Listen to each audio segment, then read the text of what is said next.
সবাইকে আবার স্বাগতম। আজকে আমরা সাইলেজ তৈরির পদ্ধতি এবং এর উপকারিতা ও কার্যকারিতা নিয়ে কথা বলবো। গত কয়েকদিন যাবৎ বিভিন্ন ধরনের দেশীয় ও ইন্টারন্যাশনাল আর্টিকেল, রিসার্চ পেপার এবং বাংলাদেশের লাইভস্টক রিসার্চ ইনস্টিটিউট এবং বাংলাদেশ প্রাণী সম্পদ গবেষণা ইনস্টিটিউট এর livestock and dairy development project LDDP এর আর্টিকেলগুলো পড়ার পর আমি যা জানলাম তাই নিয়ে আজকে কথা বলবো। তো আসুন জেনে নেই সাইলেজ সম্পর্কিত কিছু খুঁটিনাটি বিষয়।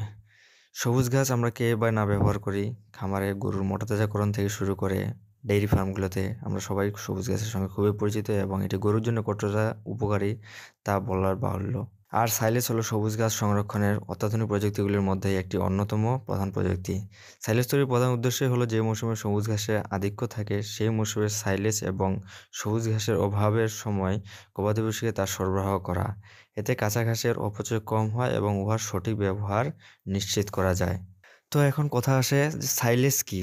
সাধারণভাবে বায়ুরুদ্ধ অবস্থায় সংরক্ষিত সবুজ ঘাসকেই সাইলেজ বলা হয়ে থাকে। অর্থাৎ সাইলেজ হলো এক ধরনের গাজনকৃত সবুজ ঘাস। উচ্চ আর্দ্রতাযুক্ত সবুজ ঘাসকে বায়ুহীন পরিবেশে সংরক্ষণ করা হয়। বায়ুহীন পরিবেশে প্রায় 60 থেকে 65% আর্দ্রতাযুক্ত ফরেস্ট বা সবুজ ঘাসকে সংরক্ষণ করলে এতে কিছু রাসায়নিক পরিবর্তন ঘটে। এই প্রক্রিয়া ও পরিবর্তনের ফলে প্রক্রিয়াজাতকৃত ফডারকেই সাইলেজ বলে। সাধারণত যখন উদ্ভিদ কোষে অক্সিজেনবিহীন অবস্থায় ফার্মেন্টেড হয় তখন ল্যাকটিক অ্যাসিড তৈরি হয়। এই ল্যাকটিক অ্যাসিডই সবুজ ঘাসকে সংরক্ষণে সহায়তা করে। তাই সাইলেজ তৈরির পদ্ধতিতে আমরা এই প্রযুক্তিটিকেই কাজে লাগিয়ে থাকি।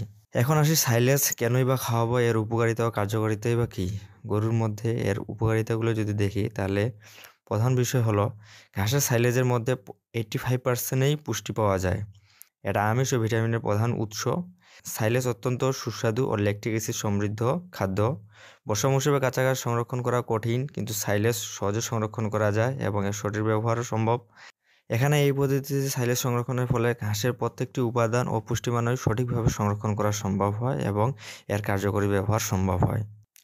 তো এটা আর বলার বাকি রাখে না, সাইলেজ আমাদের গবাদি পশু, ডেইরি ফার্ম এবং মোটা তাজাকরণের জন্য কতটাই গুরুত্বপূর্ণ এবং গুরুত্ব রাখে। আগামী ভিডিওতে আমরা সাইলেজ তৈরির পদ্ধতি এবং এটিকে ব্যবহারের নিয়ম ও পরিমাণ ও সাইলেজ তৈরিতে কী কী উপাদান কতটুকু পরিমাণে লাগতেছে আমরা এই বিষয়ে কথা বলবো। আজকের মতো এখানে। আসসালামু আলাইকুম।